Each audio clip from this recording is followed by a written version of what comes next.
नमस्कार मित्रांनो, मी सावित्रीबाई ज्योतिराव फुले या मालिकेच्या 11 फेब्रुवारीच्या भागामध्ये आता सावी इथं आबांना खरं खरं सांगते की म्या रमाला भेटायला गेले होते. तर तेव्हा ते ऐकल्यानंतर पाटलानंतर धक्काच बसतो. तर सावी पुढं म्हणते, मला लई वाईट वाटतंय आबा. काही बी झालं तरी ती माझी मैत्रीणच आहे. आबा बघा की आपल्या घरामध्ये एवढी समधी लग्नाची तयारी चालली आहे. समधी जण आल्यात पण रमा नाही आली. म्हणून म्या तिला भेटायला गेलेले. आबा माझी आणि तिची पुन्हा कधी भेट होणार हे मला ठाव नाही. पर ती खूप एकटी पडली आबा. तर तेव्हा पाटील तिला म्हणतात, हे बघ सावी, मी तुला काय सांगितलं होतं? हर एकाचं आपापलं दैव असते. त्या पोरीच्या बाबतीत जे काही घडलंय त्याला कोण काय करणार आहे बाळा? आपल्या हातात नसतंय काही. आणि तू जा, आज जाऊन झोप जा. सकाळी तुला लवकर उठायचं आहे. आणि ऐकून घे, पुण्यांदा असं करायचं नाही. काय वाटलं ना तर आम्हाला येऊन सांगायचं, एकट्यानं जायचं नाही कुठं. असं ते सांगतात आणि सावीला तर आतमध्ये जायला सांगतात. तर तेव्हा सावी डोळ्यात पाणी घेऊन आत चाललेली असते आणि परत थांबते आणि विचारते, आबा माझं लई चुकलं का? आणि पुन्हा माझ्याकडून अशी चूक घडणार नाही. तर पाटील म्हणतात, काय बरोबर आहे काय चूक आहे मला ठाव नाही पोरी.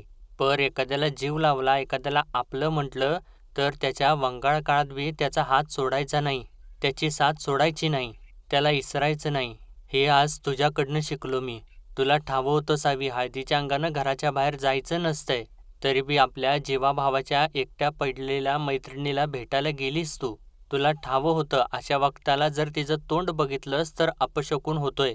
तरी बी गेलीस तिला भेटायला एवढ्या रात्रीची एकली. साप येण्याचं भ्या नाही वाटलं तुला?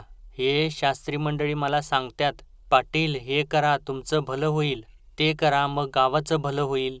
पर मला आज कळते पुरी, जगातलं सगळं भलं समद चांगलं सगळं जे काही मंगल असतं हे तुझ्या रूपानं माझ्या पोटाला आले. सावी, माझ्या नावाला कवा बी बट्टा लावायची नाहीस तू. उलट तुझ्यामुळं या खंडोजी नेवसे पाटलाचं नाव समद्या जगात गाजवशील. असं ते खूप अभिमानानं तिला बोलत असतात आणि त्यांच्या डोळ्यामध्ये सुद्धा पाणी असतं आणि सावीच्या डोळ्यात सुद्धा पाणी असतं.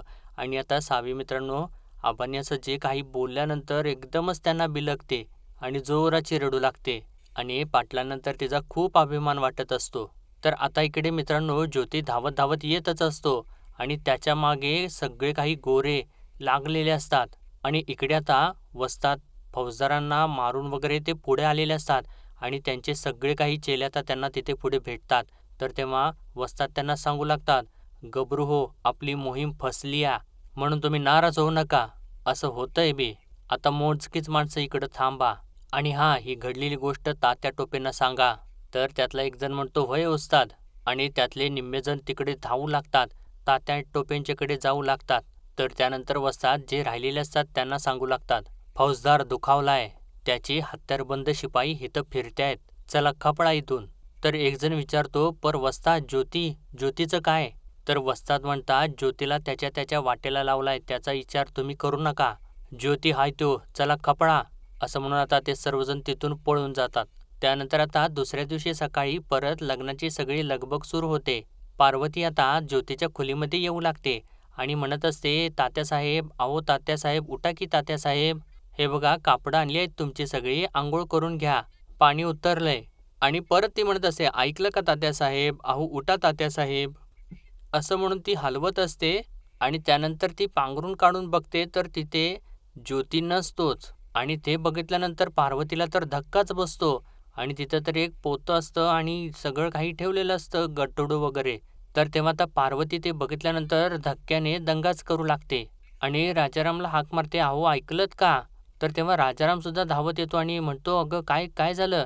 तर तेव्हा पार्वती सांगते, अहो बघितलंत का इथं तात्यासाहेब नाही आहेत. तर तेव्हा राजाराम सुद्धा घाबरतो आणि दादा, ओ दादा असं म्हणून दादांना हाक मारतो. तर तेव्हा दादा आणि ज्योतीची आई सुद्धा तिथं येतात. तर दादा विचारतात, काय झालं रे राजारामा? तर तेव्हा राजाराम सांगतो, हे बघा दादा, ज्योती घरात नाही आहे. आणि ते समोर बघितल्यानंतर दादांना सुद्धा धक्का बसतो. त्यांच्या पायाखालची तर जमीनच सरकते आणि ज्योतीची आई सुद्धा तोंडाला हातच लावते. तर आता दादा एकदम हळू आवाजात पण रागात विचारतात, कुठे गेला? तर तेव्हा राजाराम म्हणतो, खाटावरती बोनी ठेवून कुठं बाहेर गेलाय तो. तर तेव्हा दादा म्हणतात, म्हणजे रातभर ज्योती घरातच नाही. तर तेव्हा राजाराम म्हणतो, अहो दादा, मला वाटलं तो इथंच झोपला असेल. तर तेव्हा दादा म्हणतात, हे बघा कुणासनी बी कळू देऊ नका की ज्योती रात्रभर घरात नव्हता. नामुष्की होईल, गप्प राहावा. असं ते बोलत असताना आता रखमा तिथं येते आणि तिने ते सगळं काही ऐकलेलं असतं आणि ती म्हणते, काय म्हणता ज्योती रातभर घरात नव्हता? अहो दादा, रात्री ना गावाच्या बाहेर की मारामारी झालेला बोबाटा कानावरती आला या आणि तुम्ही की तिकडं जाऊन बघतासा काय? आणि मला तर वाटालंय त्या मारामारीत गावलं का काय ज्योती? असं ते म्हणत असताना आता हे सगळेजणच खूप घाबरतात. तर रखमा पुढं म्हणते, तुम्ही एकदा खातरदारी करून घ्या की. तर तेव्हा दादा आता राजारामला म्हणतात, अरे राजारामा तू काय करत होतास? तुला ध्यान देता आलं नाही वय? तर तेव्हा राजाराम म्हणतो, अहो दादा मला वाटलं ज्योती शांत झोपला असल. तर तेव्हा रखमा सुद्धा म्हणते, अरे राजारामा तू ध्यान द्यायला पाहिजे होतंस. म्हणजे समजा जर पाटलासनी समजलं की नवरा रात्रभर घरात नव्हता, कुठंतरी गायब होता तर? आणि असं तिने म्हटल्यानंतर दादा तर रागानेच तिच्याकडे बघू लागतात. आणि रखमा पुढं म्हणते, तसं नाही दादा, अंधारात तूप सांडलं म्हणून वास यायचा राहत नाही. आणि आता दादा खूपच घाबरतात आणि त्यांना आता खूप काळजी वाटू लागते. तर इकडे आता राणूजी बाहेर येतात आणि म्हणतात, अरे नवरदेवाचा घोडा अजून आलेला नाही, कुठवर आलाय तो बघा जा. असं म्हणून तिथल्या गड्यांना ते पाठवतात. आणि इतक्यातच आता दादासुद्धा बाहेर येतात आणि तेव्हा वस्ताद वगैरे आणि त्यांचे चेले तिथेच उभे असतात. तर तेव्हा दादा त्यांना हाक मारू लागतात, वस्ताद, अहो वस्ताद इकडे या. तर तेव्हा वस्तादसुद्धा धावतच आता त्यांच्याजवळ जातात आणि विचारतात, काय झालं दादा? तर तेव्हा दादा सांगतात, अहो राज्याला ज्योती नाही. तर तेव्हा आता वस्तादांना सुद्धा खूप काळजी वाटू लागते. तर तेव्हा दादा म्हणतात, बघता का जरा? तर तेव्हा वस्ताद म्हणतात, अहो त्यात काय एवढं असेल कुठंतरी. तर तेव्हा दादा म्हणतात, तसं नाही देवा, अख्खं जानवंच घर धुंडाळलं, कुठं बी नाही त्यो. तर तेव्हा वस्ताद म्हणतात, नाही नाही असं होणार नाही. तर दादा म्हणतात, म्या काय म्हणतो, राज्याला माळावरती चकमक झाली म्हणजे बंडखोर आणि शिपायात, तिकडं तर गेलं नसेल ना पोर? आणि असं त्यांनी म्हटल्यानंतर आता वस्तादांचे जे चेले असतात ते एकमेकांच्याकडे बघू लागतात. तर तेव्हा वस्ताद म्हणतात, अहो दादा पर तिकडं त्याचा काय संबंध? असेल इथंच कुठंतरी. अहो लगीन घर आहे बघा दादा आणि हे बघा दादा उगाच घाबरून जाऊ नका. तर तेव्हा दादा म्हणतात, अहो वस्ताद पांडुरंगा शपथ ज्योत्या कुठं बी नाही. आणि असं ते सगळं काही बोलतात आणि घाबरून परत आतमध्ये ज्योती ज्योती असं करत आतमध्ये जातात. तर तेव्हा वस्ताद सुद्धा सगळ्या चेल्यांना सांगतात, जा रे आतमध्ये जाऊन शोधा. तर तेव्हा समधी चेले सगळे आतमध्ये शोधायसाठी ज्योतीला जातात आणि वस्ताद मात्र इथं काळजीत पडलेले असतात. आणि मनातल्या मनात म्हणतात, फौजदारानं अटक तर केली नसल ना? असं जर झालं तर मग बल्ल्या झालाच मग. आणि आता इकडं म्हणजे सावीला सर्व काही आता आवरत असतात. ती छान अशी सजलेली नटलेली असते आणि तिची मामी असते ती तिला हळद कुंकू लावत असते.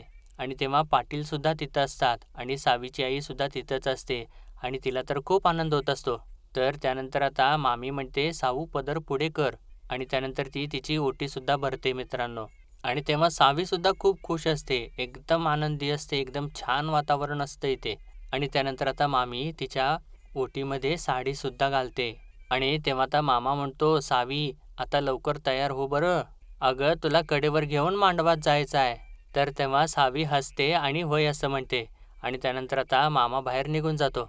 तर इतक्यातच सकू म्हणते, आत्या चल सावीला लुगडं नेसवू. आणि इकडे तर आता मित्रांनो दादा आणि बाकीचे वस्तादांचे चेले वगैरे असतात ते सर्वजण घरामध्ये इकडं तिकडं सगळीकडं ज्योतीला शोधत असतात. आणि राजाराम सुद्धा ज्योतीला शोधत असतो आणि ते खूप घाबरलेले असतात ज्योती सापडत नाही म्हटल्यावर. आणि इकडे आता सावीची आई जी असते ती सावीला म्हणते, आज या लुगड्याचं मोल लई मोठं. हे लुगडं म्हणजे बाईचं बळ हाय, तिची हिंमत हाय, शक्ती हाय. हे लुगडं म्हणजे बाईला लाभलेलं तेजाचं आवरणच जणू. आता या लुगड्याची साथ शेवटपर्यंत. तर तेव्हा सावी म्हणते, पर आई हे लुगडं खूप मोठं असतं ना, मग आवरल का मला? तर तेव्हा सावीची आई ते लुगडं आपल्या हातात परत घेते आणि म्हणते, तू जशी मोठी होशील ना तसं याचा भार कमी वाटेल बघ. जेव्हा तुझ्या ध्यानात येईल की यामध्ये आपलं बाई पण आणि आई पण आबदार आणि उबदार राहतं, तेव्हा हळूहळू तुला हे हलकं वाटेल. आणि असं सगळं काही बोलून ती तिला लुगडं नेसवू लागते. आणि गाठ मारत असताना सावी ओरडतेच, अगं आई किती उडून गाठ मारलीस? तर तेव्हा सावीची आई म्हणते, या गाठीमध्ये थोडा पण सैलपणा नको, कारण ही नुसती गाठ नाही, हा घरंदाजपणा आहे, ठामपणा आहे. आणि त्यानंतर पदर धरायला लावते आणि म्हणते, हे धर आणि हे बघ आता या आहे ती निर्या. निर्या म्हणजे काय? आता ही निरी म्हणजे घडीवर घडी, नात्यांची घडी. यातली एक जरी घडी चुकली किंवा निसटली ना, तर मग समद काही विस्कळीत होतं आणि मग बेडवपणा आलाच.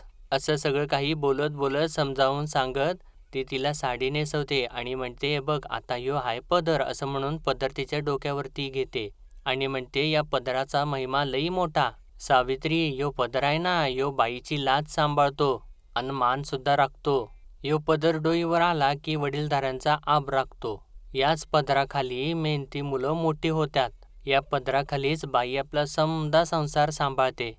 नवरा घरी बसला तर त्याची गरिबी झाकते. या पदरानेच बाई चुलीवरचं उकळतं भांडं खाली उतरवते. या पदरानेच ती आपल्या लेकराचं उष्ट तोंड पुसते. हातबल नवरा याच पदराने डोळे पुसतो."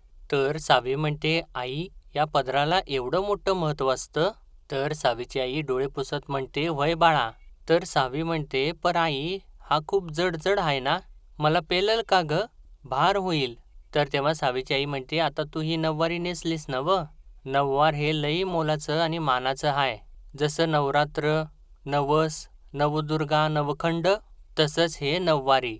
यात ना बाईचं नगबी नजरेला पडत नाही. म्हणायला लुगडं नाहीतर हे कवच कुंडलच आहे बाईसाठी. यात बाई छान दिसते, छान राहते." असं ती सर्व काही तिला तर समजावून सांगत असते. तर आता इकडे वस्ताद आता काळजीत पडलेले असतात आणि ते मनातल्या मनात म्हणत असतात, "रात्री एकट्याला एकलं सोडून गलती केली. ह्यो कसा अजून आला नाही? कसा अजून आला नाही?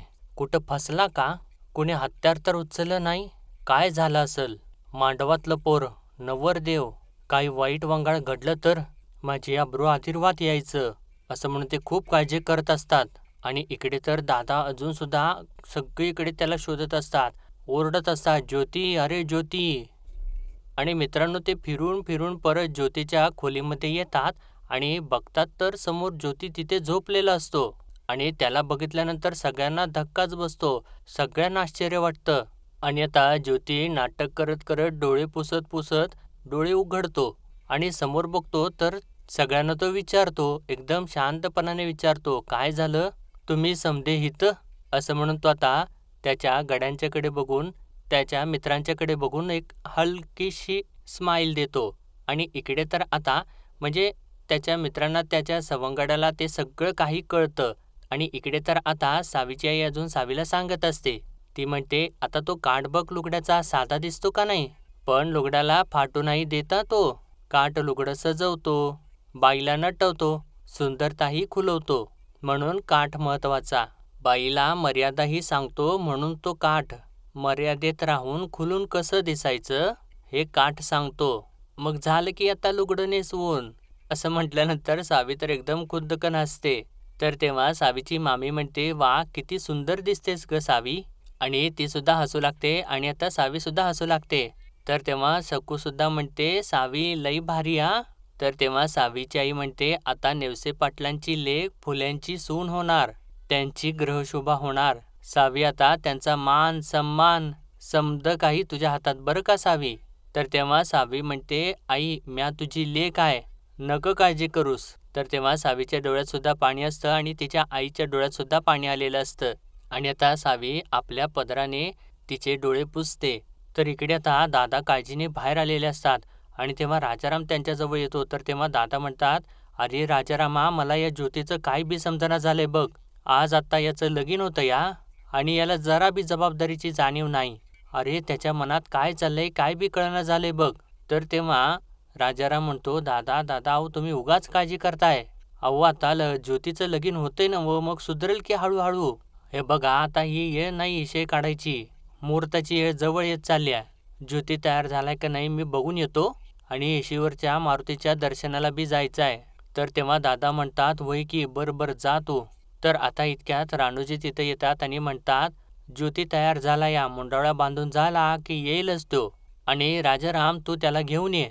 तवर मी वरातीचा घोडा तयार झाला का नाही ते बघतो." असं म्हणून आता हे सगळेजण घाई करू लागतात. तर दादांना तर खूप काळजी वाटत असते. आणि इकडे तर आता पार्वती ज्योतीला मुंडावळ्या वगैरे बांधते आणि सगळेजण मिळून आता त्याला सजवत असतात. त्याने छान असे लग्नाचे कपडे वगैरे घातलेले असतात आणि ज्योतीची आई त्याला आता ओवाळत असते. आणि ज्योती सुद्धा खूप खुश असतो आणि एकदम आनंदित असतो आणि हसतसुद्धा असतो. आणि इकडे आता सावी तिच्या मैत्रिणींच्या सोबत बसलेली असते, तर तेव्हा सावीची आई परत तिथं येते आणि तेव्हा तिने कपाळाला कुंकूसुद्धा लावलेलं असतं आणि ते बघून ती खूप छान दिसत असते आणि तिच्या आईलासुद्धा ते खूप छान वाटत असतं. तर इतक्यात सदा आणि सखा तिथं येतात आणि सावीच्या आईला म्हणतात, "आई, काका-काकू देवा काढण्याला निघालेले आहेत. मी बी जातो त्यांच्यावर." असं म्हणून ते दोघेसुद्धा आता तिथून पळून जातात. तर आता इकडे ज्योतीला घेऊन वस्ताद वगैरे त्यांचे सगळे चेले जे असतात ते त्याला घोड्यावरती बसवून वेशीवरच्या मारुतीच्या दर्शनाला आलेले असतात. तर तेव्हा वस्ताद म्हणतात, "चला नवरदेव, आता मारुतीरायाचं दर्शन घ्यायचं." तर तेव्हा आता ज्योती वस्तादांनी सांगितल्याप्रमाणे मारुतीरायासमोर जातो आणि मारुतीरायाला हार चढवतो आणि त्यानंतर मारुतीरायाला नमस्कारसुद्धा करतो आणि त्यानंतर मारुतीरायाच्या शेजारी बसतो आणि म्हणतो, "आजवर आपल्या दोघांची मैत्री होती. तू आणि म्या दोघंही ब्रह्मचारी होतो. पर आता माझं लगीन होतंय. त्यामुळं आपली मैत्री आता हितपतरच." तर तेव्हा राजाराम ज्योतीला म्हणतो, "ज्योती, आता ऐक, तुला आता बायकोसाठी डोरलं तयार करायचं आहे. डोरलं म्हणजे मंगळसूत्र. कळलं का? हे बघ, तुझ्या मोर जे ताट आहे ना, त्यात काळं मणी आणि धागा आहे आणि आता तो धागा घे आणि काळं मणी ओवायला घे." तर आता राजारामने सांगितल्याप्रमाणे ज्योती काळं मणी घेऊन धाग्यात ओवायला घेतो आणि तेव्हा सर्वजण त्याच्याकडे बघत असतात आणि हसत असतात आणि तो मधून सगळ्या त्याच्या मित्रांच्याकडे बघत असतो. तर राजाराम पुढे म्हणतो, "आता हे बघ, त्याच्यामध्ये एक सोन्याचा मणी पण आहे. तो सोन्याचा मणी घे आणि तो बी आता वव." तर तेव्हा राजारामने सांगितल्याप्रमाणे ज्योतीसुद्धा तो सोन्याचा मणी मंगळसूत्रामध्ये ओवतो. तर राजाराम म्हणतो, "हे बघ, आता ह्यो सोन्याचा मणी बराबर मध्ये आला पाहिजे." आणि बरोबर अगदी राजारामाने सांगितल्याप्रमाणे ज्योती सगळं काही मंगळसूत्र ओवत असतो. तर त्यानंतर राजाराम पुढं म्हणतो, "मग आता परत काळं मणी ओवायला सुरुवात कर." आणि तेव्हा आता ज्योतीचं मंगळसूत्र ओवून तयार होतं. तर राजाराम म्हणतो, "झालं आता, आता हे मंगळसूत्र तुला तुझ्या बायकोच्या गळ्यामध्ये घालायचं आहे." आणि ज्योतीने तर मित्रांनो छान असं मंगळसूत्र ओवून तयार केलेलं असतं. आणि आजचा भाग मित्रांनो इथे संपतो आणि पुढील भागामध्ये आपण पाहणार आहोत मित्रांनो, आता पुढच्या भागात तर त्यांनी ज्योतीचं आणि सावीचं लग्न दाखवलेलं आहे. ज्योती तर छान असं तयार होऊन लग्न मंडपात आलेला असतो आणि सावीचे मामासुद्धा सावीला कडेवरती घेऊन तिथं येत असतात आणि त्यानंतर आता या दोघांचं लग्न लागतं. सावी ज्योतीला हार घालते आणि आता ज्योतीसुद्धा सावीला हार घालतो आणि त्यानंतर आता ज्योतीनं जे मंगळसूत्र ओवलेलं असतं ते सुद्धा आता तो सावीला घालतो आणि त्यानंतर आता पाटील तिचं सावीचं म्हणजे कन्यादान करू लागतात आणि त्यानंतर आता यांची सप्तपदीसुद्धा होते आणि छान असं मस्तपैकी मित्रांनो या दोघांचं लग्न पार पडतं. आणि मित्रांनो, उद्याचा भाग तर खरोखर बघण्यासारखा असणार आहे आणि असेच डेली अपडेट पाहण्यासाठी आपल्या चॅनलला सबस्क्राईब करा. भेटूया परत उद्याच्या भागामध्ये. धन्यवाद.